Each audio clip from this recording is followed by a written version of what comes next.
Okay, so it's on to version 2 of our mock drafts. We saw what we had last week, or a couple weeks back, and those results are going to be posted right here, so you can take a look at where I went. I went defensive tackle early, and I went with needs because the Saints had a lot of needs at the time.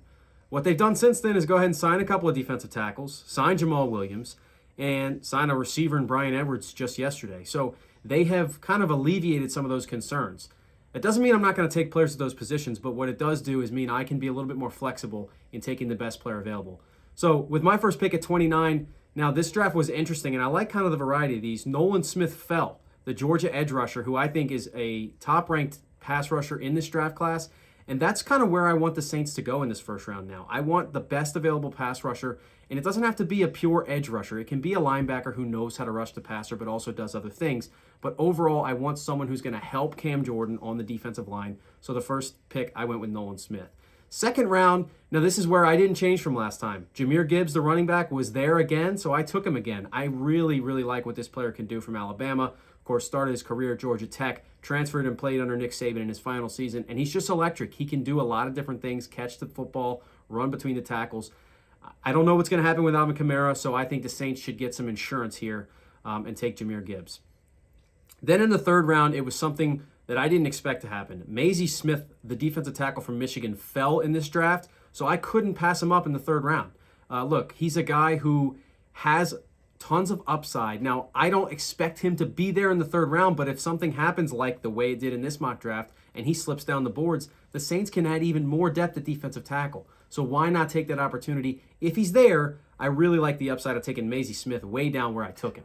Now, with my next pick, I went with a little bit of a different approach. Jamie Robinson, I've told you before, I like taking players that I've seen play a lot and I know a lot about. I saw him play a ton at Florida State. He's a guy at the safety position that can do different things. He can come up and play the run, but he's also got some ability to be good in pass coverage. I think Jamie Robinson gives you good depth. You don't have the pressure of him playing early, but he's someone who can help your team.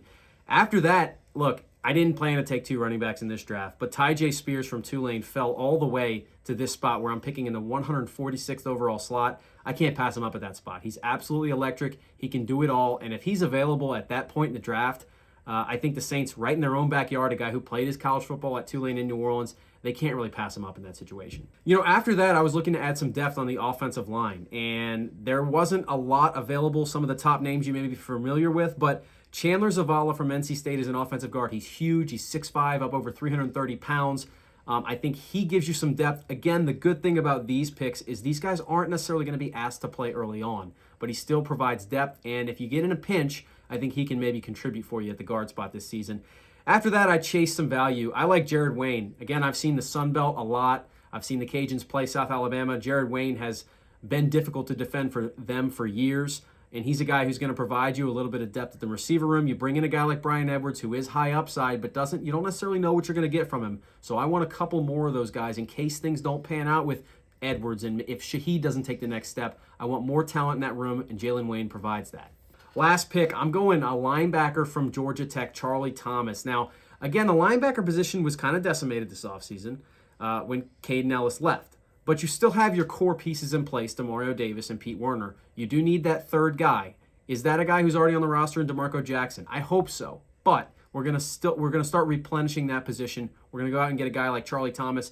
It's a late pick. You're not expecting a ton from him, but maybe he ends up being the next Caden Ellis, develops into a starter and a good player for you.